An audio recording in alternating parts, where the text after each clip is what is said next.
This is Coda Radio, episode 599 for December 10th, 2024.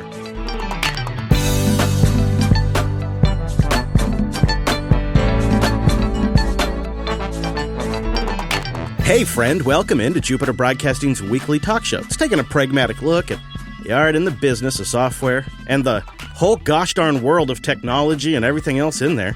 My name is Chris, probably, and our host, I know that, his name is Mike. Hello, Mike. Hello. How are you? I'm all right. I got a fired up email this morning from a very disgruntled listener. He wasn't mad at us for a change, though. That was good. But he turned me on to the situation going on over at Tesla. I guess he writes an app, I guess, that you can install on your Tesla car. And there's a big change happening where I guess he just had free access to the API in the past. Then last year, they released documentation kind of like making the API seem official. And then this week, they've now announced that the APIs in the Tesla system are going to be pay per use. And they're massive fees. And you have to pay per vehicle. And some developers with their current API usage would be looking at millions of dollars annually in fees. So there's this developer that makes this app called Tessie. He's looking at $60 million under the new system. And so, like the guy that I heard from, he's just going to have to stop using it altogether. He's just done. Other people are going to try to break it and use unofficial APIs. Other people will try to bypass it by connecting over Bluetooth and doing things that way. There's a developer of an app called Stats App for Tesla. He says it's totally unsustainable for any independent developer. The Better Route Planner developer faces similar challenges, saying he's probably going to have to drop Tesla support entirely. It's a lot like, well, it kind of reminds me of the moves around Twitter's APIs, and it reminds me of the changes around Reddit. Very, very similar to what he did with Twitter, right? Yeah, it feels like that to me. I don't know. Is it a rug pull if they were never super official? Rug pull is the word I want to use, but I don't know if that's fair. Is it a rug pull? I don't know. I mean, they weren't official, right? They were kind of just there. I don't think, at least I couldn't find anything where Tesla came out and said that they were going to support these APIs. Yeah. For third-party Well, use. they launched documentation, but it was kind of vague. At first, people started using it before there was documentation, though. Right. That was the gist I got. I mean, clearly they're trying to monetize their API, right? Yeah. But that's crazy, though, because the software platform of the Teslas is supposed to be one of the value adds. And then, having a rich app ecosystem could be potentially badass, especially if some of them are giving you cool stats or helping you find better places to charge. That's value add that Tesla doesn't have to bring. All they have to do is make the API available. Yeah, it's tough. It's just it's a shitty situation all around. And this is the risk you always run when you're building on top of somebody else's API. I will admit, too, that I have a bias because it's a car. And there's just something about it being a car and pulling these kind of app store games on a $60,000, $70,000 vehicle. Right. That I would like to own for a decade at least. I don't know. It just sort of touches an extra nerve. But anyways, there is a possible solution. Get ready for this. Tesla's heard some of the complaints, and their workaround is to offer users a $10 credit towards personal API use. So the individual users, in theory, would then start paying for the API usage. So it's kind of a weird jank solution. Yeah. It puts the financial burden on the individual Tesla driver. Yeah. I don't know, I guess. I mean, I suppose that's how it works with ChatGPT and OpenAI API apps is, I don't know, I pay for the API usage in those scenarios. But it's just, yeah. Yeah, Wes makes a joke that pretty soon Tesla's going to start charging 30% of your Spotify subscription. Oh, I'm sure they'd love to. Yeah. God. Well, speaking of OpenAI, I wanted to chat with you about something that is a fundamental land shift that I don't think the rest of the tech world has fully processed yet. Some corners have, but definitely not the folks over at The Verge and the general tech bro press. And that was, since last episode, Donald Trump named David Sachs as the White House AI and crypto czar. So this is an interesting position because it's one of these czar positions. Here's what Trump said. Quote, David will guide policy for the administration in artificial intelligence and cryptocurrency, two areas critical to the future of America's competitiveness.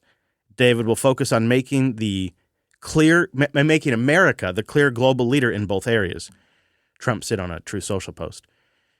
So David Sachs, we may have mentioned him on the show before because he's one of the original PayPal mafia founders. He's kind of a big Silicon Valley VC guy. And he was kind of famous for dumping on Solana users back in the bear market.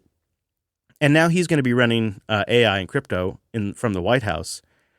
But there's an interesting thing about David Sachs. First of all, David Sachs is besties with Elon Musk. Elon Musk is in heavy conflict with Sam Altman and OpenAI.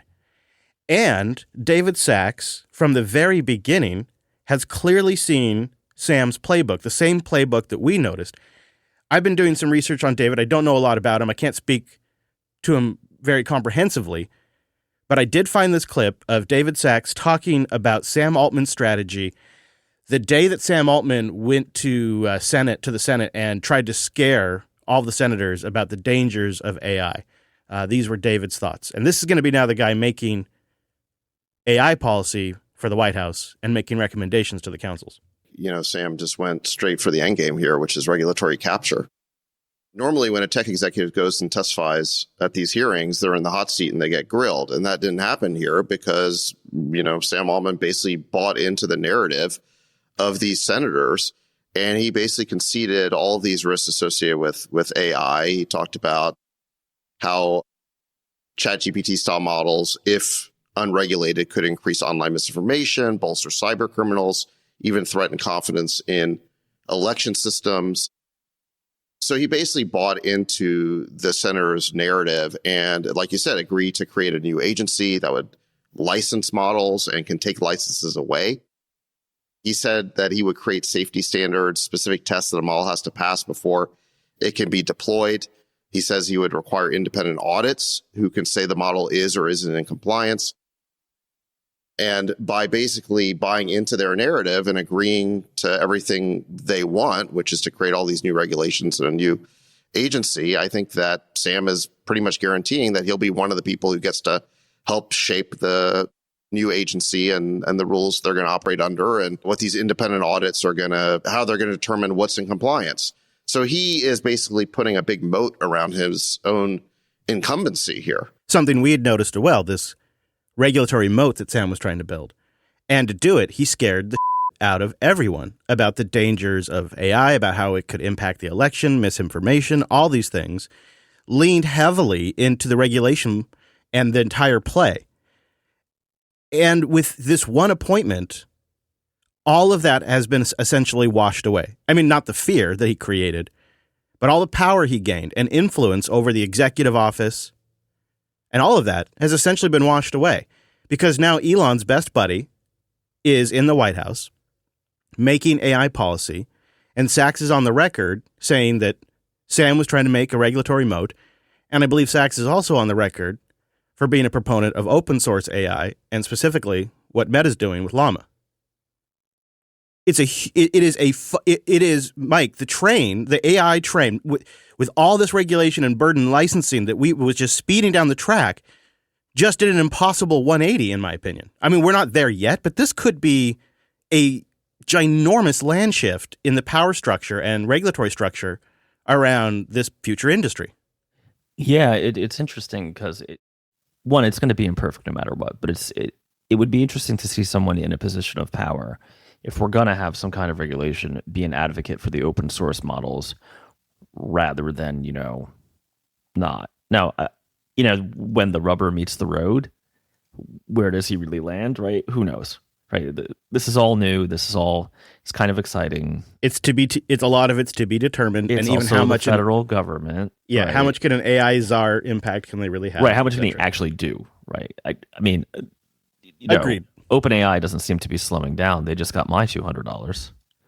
Even with we're going to talk about that. Even without Sachs there, though, Elon is besties with Trump. And this is a major bone of contention that Elon has. You know, like, I don't know if you saw, but Sam was being interviewed by CNBC. And he says, "Oh, I really hope that Elon and I can get past this." It's really kind of a sad statement. He seems really kind of down about the whole thing. Like, this is a big shift for Sam. He's got Sachs doing possibly influencing AI policy, and Elon in Trump's ear saying that AI is one of the next frontiers for America, and I don't like this Altman guy. Well, in a lot of ways, Elon ended up doing a better version of what Sam was trying to do, right? He got cozied up to the folks in power by taking what some might have called a long shot on Trump. It's going to make life hard for Altman, right? Yeah, it was I don't know if it was an intentional, but it was a master flip of the situation. It will be interesting to see if OpenAI starts to signal some more friendliness to the incoming administration. I think one easy way to do that's not that impactful, but is more of a signaling move, would be to loosen ChatGPT's, let's try to say this in a non-controversial way, but some of its more pearl clutching norms. Sensitivity, that's a good way to put it. Yeah. I couldn't even get it to give me some answers about the White House or generate an image of a rabbit in the White House because it's so sensitive about that stuff right now. Yeah, I mean, I would strongly consider flipping that switch to be a little more free-for-all and then making a big splash, a PR splash about, you're going to get pilloried by your California friends. But yeah, I would certainly be scared if Elon Musk is Grima worm-tonguing into Trump's ear and I'm OpenAI, considering the just massive amounts of money they're burning. Agreed. I think it's a fascinating development that we don't fully understand yet, but feels like not a lot of people are fully appreciating. It's a huge power shift. For a minute there, Sam was playing the government like a fiddle. He had them eating out of his hands, and he leaned into that.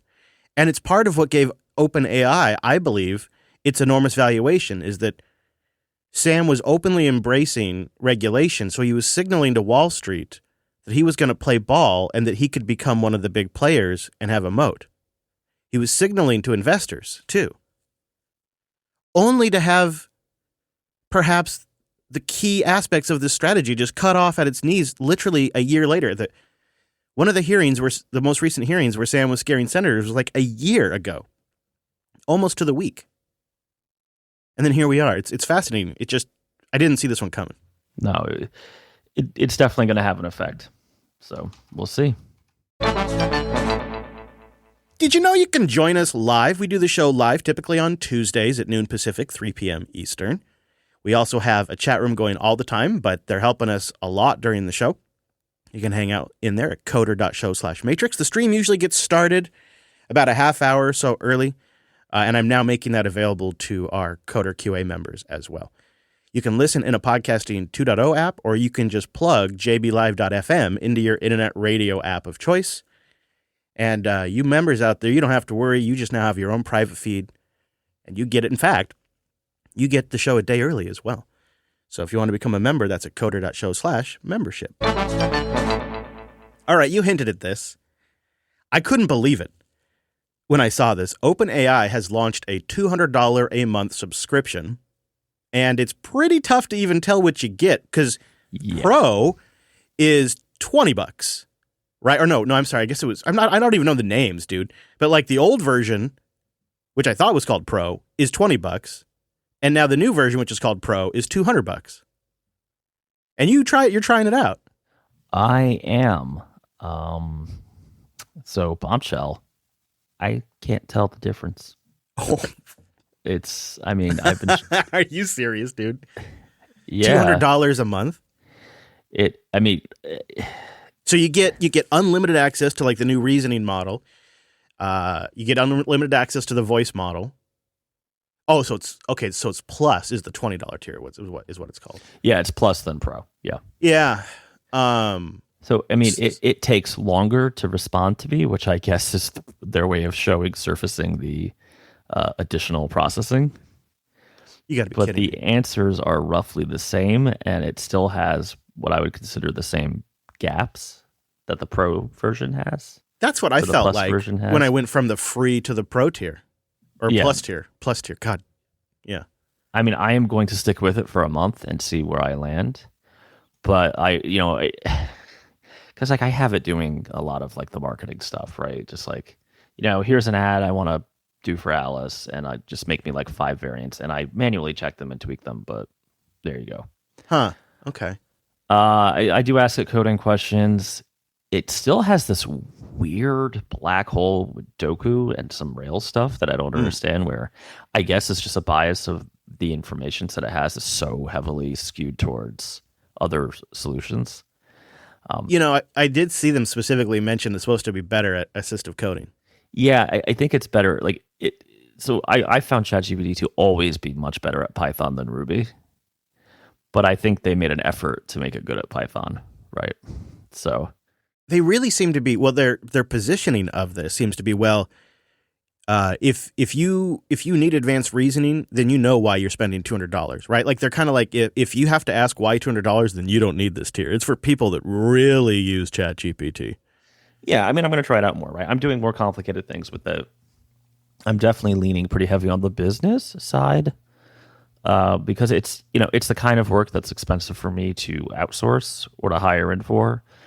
That you know how it is, man, right? You run a marketing, you run a campaign, and if the campaign fails, it's nice to not have paid some consultant $5,000 to set that up, right? In the last 2 weeks, I have found it immensely helpful sorting out just like small business questions and things that I would probably almost be willing to pay somebody to ask, but I wouldn't even know who to ask. So there's things that can be very useful, and I've been using it more and more. And so I signed up. I unsubscribed from Claude and I subscribed to ChatGPT because of the custom GPTs, basically. Yeah. Which I noticed that they said upcoming features will be the ability to browse the web, which is going to be really huge, and file uploads, which I didn't really realize since I use custom GPTs, which you can do file uploads. But wow, I can't believe they don't have file uploads. They must. Maybe they mean for the reasoning stuff. They also are doing a grant program. They're offering 10 grants of ChatGPT Pro to medical researchers. So you can see how they're kind of positioning this as you need something that's for research. It's gonna do the thinking for you. So $200 a month is totally worth it. To me, it kind of sounds like a desperate play for revenue. It feels like you're it's not done yet, right? Yeah, it's not there. It's not worth $200 because a lot of what if you go through their promotional material, is they're selling future stuff. They're selling stuff they have this 12 days of shipments where OpenAI is going to ramp up releases, and they're kind of like they've announced the new Sora video model. They're trying to get buzz going again, and Sora does look very impressive. I don't know if you had a chance to see it. No, I haven't played with it yet. I'd say a lot of what Sora is producing, which is their video model, not always, but on occasion, it can produce results that are past the uncanny valley that you can't tell are. Yeah. MKBHD has a YouTube video on it where he plays like A/B of, guess if this one's AI or real, and you just legit can't tell on some of them. Jesus. It's really, and you just go in there and you do it by prompt. Now, initially they've only given certain people access to this, but it's the same thing. You just go in there and you give it a text prompt and it produces not just like an animated, Jeff, but like a full video of, it can be multiple minutes in length. And then, we've also seen experimentation with live 3D game rendering, where the 3D game engine is just live generating this stuff. So there's obviously a huge, huge future there for this visual generation and video generation. But the reasoning stuff, I was playing a clip in the pre-show. Like, a lot of people are saying, like, we're throwing more and more horsepower at this, and we're not really getting better results. Like, that was the question we had just a couple of months ago. We played that Zuckerberg clip. Can we throw more horsepower at this and it gets more and more advanced? Now, some of them are saying you cannot. And it comes down to like, you just can't move the data around. I don't know if you saw this. This is really interesting. But XAI engineers are releasing a new Ethernet standard where essentially you can wire GPUs with this hyper efficient packet transfer over Ethernet so the GPUs can communicate directly. And they've had a breakthrough in the amount of data that they can pump into these things. So there is some changes to be had there, but I don't know, man. It feels like we've kind of hit this I don't know, like this peak it's sort of where we're sort of like, if you look at like a price, like almost like NVIDIA's price chart, like it shot up, and now we're just kind of chopping sideways on what this stuff can do. And so it feels like this $200 a month Pro, this 12 days of shipments, all of this is really to try to get OpenAI and all of this out there as the leader still. But we'll see. We'll see. I think it's going to be interesting to take polls at Christmas and see how many people have the ChatGPT app installed on their phone and if they're using it. I have been using it. I actually found it kind of useful, the voice mode and all of that. So it's not a bad product, but I'm going to take a little informal poll of the family and see how many people have a ChatGPT app on their phone. I'm betting it's not. I bet almost none of them do. We'll see. You have a sense, if you were to ask your family, would anybody have a ChatGPT app on their phone? No. I mean, I do, but yeah, me too. Right. Yeah, me as well. But I don't know. Maybe they've gone to the web. I'm actually pretty curious. I'm going to ask them and find out. I'll have to report back. 4 boosts to go. All right. Well, we're moving right along this episode, and we have a few boosts to get into. And one of our boosts, he's our baller. Oh, we have a baller booster this week, and he's back. It is Mr. Turd Ferguson. Turd Ferguson! For 88,222 sats. Hey, rich lobster! Early congrats on episode 600. I hope I'm the first. In honor of episode 600, which past hot take haunts you the most? Which past hot take on the show haunts us the most? So many bad ones. Yeah. There's some juicy ones. This is a question I'd like to turn around and ask the audience. Which hot take sticks out the most? All right, I got one that's pretty bad. It's bad on multiple levels. All right. My just general hatred of Swift when it came out. One, sure. Okay. Irrational. Okay. Two, it actually didn't matter in a lot of ways, right? Because it was a nail in the coffin of Objective-C, but a more calm and, let's just say, I don't know how you say it, thoughtful person would have been, well, it doesn't matter because the trend is and was always going to be a lot of the enterprise type development I do was going to end up, relying on web standards rather than native development or any of the shims like Xamarin. Okay. That's fair. I guess that's not like a cringe take. It's just wrong, right? It was hot at the time, though. You did ask for the delivery was certainly spicy. I got one of mine. I feel like the audience could probably come up with a better one. But during like the absolute peak of the butterfly keyboard and just the touch bar and the soldered on parts and like, the $800 fixes for the keyboard, I was really convinced that the Mac line was essentially abandoned and that Apple was just focusing on iOS and that, the Mac was going to wane. Now, this is years ago, but then, of course, they pivoted a little bit with that MacBook Pro 16 with the fixed keyboard.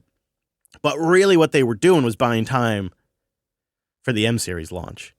And so they had kind of languished, the Mac Mini was a piece of crap for years. Things had languished, indeed, but that was because they were working on the M-Series stuff, and it proved to be very successful for them. And, I don't know if I saw the I don't know. Maybe I did. I can't remember. We'd have to go back and see what our take was on if there would be a transition to the M series. Thank you, Turd, for the baller boost this week. You're definitely doing the heavy lift for this episode. And if anybody else has any hot takes that were just awful, let us know. It'd be fun to cover them on episode 600. Tell us about our failures, please. CB comes in with 12,001 sats. Hey guys, I'm working on a project that I'm hoping will be the home assistant of home video security. Here's some context. My last job was writing enterprise video surveillance software, and none of the current available projects met my standards. I've tried them all. Some get close, but just no home run. I've been doing the initial dev privately in my spare time, which I have very little of, but eventually I want to open this project up, so I'm not doing it all solo. But I'm wary of doing all the work and then someone else grabbing my code and doing their own thing before the project has a chance. The goal is to be fully open source, but I would like to have some way to financially support my work that goes into it. With financial support, I can devote more of my time towards the project. What is your guys' thoughts on the approach to do something like this and the kind of open source licenses that would be appropriate? That's a big question. That's whew. First, I want to say, to give you some time to think, I think, CB, you probably have a bigger chance of nobody noticing or caring about your project and nobody helping you than you probably do somebody noticing your project, stealing your idea, and monetizing it before you get a chance. First of all, you're the one with the vision. So they would just be seeing your code, but they don't know what your plan is. They don't know what the vision is. They don't have the passion. So I don't think it's a huge risk factor, and I don't know if I would let that prevent you from open sourcing it. Plus, there's copywriting and things like that you can do. But I would consider that the bigger risk, is that nobody cares and notices than that so many people notice that you get ripped off. Yeah, isn't that always the case? Especially, like starting out like a project like this. Maybe it's your first of your own. I don't know. You're more likely to languish in obscurity than to get Sherlocked. Yeah. I mean, I still lean towards permissive licenses. I've heard some good arguments and I've seen some successful projects. Now, I might be messed up here, but the LGPL4 has like it could be the LGPL4, the LGPL3. I always screw them up, but has a way where you could make it like kind of copyleft so that you can't just get Sherlocked. Again, I think that's not a huge risk in most cases, but it gives you the ability to do proprietary-ish things, which you might want to do. I tend to still, I know this is lame, I still tend to use, last thing I did was like Apache license. So there's always a good way to go. I mean, this could be, again, now this is something ChatGPT could probably help you kick around. Or, insert your LLM of choice that's probably read through all these licenses. But I think it's a great idea. I've been excited about it since you first told me about it, CB. And please keep us posted. Like, if you do get it up there and whatnot, we'll link it out and let everybody know. And thank you for the boost. User 55820033 came in with 2 rows of ducks, which is... Things are looking up for old McDuck. First-time booster here in the UK. Hey! Well done. Thank you. It's an extra set of steps, I think, from the UK. He says, I listened to the Financial Times Daily News Briefing podcast with a mild animus when their AI correspondent did her best access journalism to describe OpenAI's exploration of advertising. It seems like the logical next step. I dare to say maybe a final destination for OpenAI, but I still hate it. I'd love to hear your thoughts on this. Advertising in the OpenAI results, in the ChatGPT results, is coming, Mike, for the free accounts. I think it's coming. I think that's our booster's right. Yeah, that's a slam dunk. Yeah, and then of course, at your $200 level, I bet you they do the Elon thing. Because on the Elon X, if you become a member or whatever, if you, pay for the X premium or whatever, you still get ads. Yep. You still get ads. So they're going to do the same thing, except for you $200 ballers. They won't get ads. But, us plebs at $20 a month, we're going to see ads. And I think it's gross. I know there's something about it goes from being like a library of information to a Walmart of information. Well, it has the Google problem, right? How many pages do you have to go before you see a non-Google property on most searches now? Yeah, exactly. It's just gonna. Yes, that's it. It's gonna become more of that, I think. I hate to say it, but I'm not very enthusiastic about it. Obviously, I also want to say thank you for the reminder about the advent of code. Set a row of ducks for that. He's doing it with Go. Great. Well, thank you very much for the boost. You can go into your Fountain profile and set your name and let us know who you is, and we'll give you a shout out. DG at PTC came in with a Jar Jar boost, 5,000 sats. You a boost. When it comes to kids and medications, all the most experienced professionals who see my child, the pediatrician, the pharmacist, psychologist, neurologist, they say no. It's the teachers who are not remotely qualified to be discussing medications at all. They are all the most aggressive pill pushers. Parents really need to stand up to our children, especially when the faculty tries to get your child started on amphetamines. Thank God we have sensible, older, experienced professionals to help disqualify the wild, uninformed, and reckless opinions our school has been slinging lately. Wow. Damn. Love the fire there. Yeah, no. Well, it's his kid, right? Or her kid. I don't know if it's a he or she. But... Coming in hot with the boost. Yeah, so they definitely did that with my son a couple of times. Really, enough where, like, as a family, we had to have the conversation: are we going to do this? Are we going to put him on medication? And as a kid who went through late elementary and 75% of high school on ADD medication, I was against it. I did not like the experience. So I tend to lean towards DG at PTC there. Thank you for the boost. Now, was it because he was just like being slightly disruptive? Yeah, I mean, he was being disruptive. He was bored. He was not behaving all the time. You know, he can sometimes, when somebody tells him to do something, he can ask why. Those kinds of things that aren't great in group settings. That's like kid stuff, though. I know he's gotten better at it too. Now it doesn't come up anymore. It's a kid. I don't know. I mean, I have no direct experience with this with my child, but I know one of his pals is on it now, and the poor kid's a zombie. Yeah, it's really the change is just shocking. Yeah, it's funny. I remember because when they first started me, I was over medicated, and so I was a total zombie. It's like he's stoned. And the teachers loved it. They went on about how great how well behaved I was, what an improvement has been, what a great student I am. Great, let's sedate 25 kids in the class and see where we go. Yeah, I mean, I suppose I might want to do it too as a teacher. I tell you what, I spent times on my man. Can I just sedate these 3 kids I've got? I kid. All right, our next boost, I'm going to say it's Glavada. And they come in with a 5,000 sat boost, which is a Jar Jar boost. You're so boost. And they are a first-time booster. 2 first-timers this episode. That is awesome.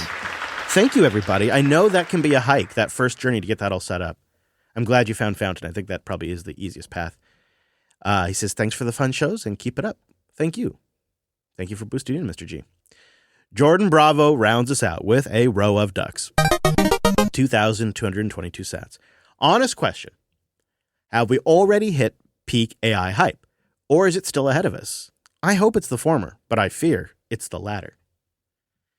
So, Mike, I believe that the reality is we have kind of plateaued on the next wave of innovations for a bit. It's going to be a lot of building, breakthroughs like XAI is doing with how to move the data around. It's going to take, like another wave of figuring this stuff out. But the tech industry can't let that stop, right? The train has to keep moving. Like if you look at the S&P 500, look at the 7 companies that make up all of the performance of the S&P 500.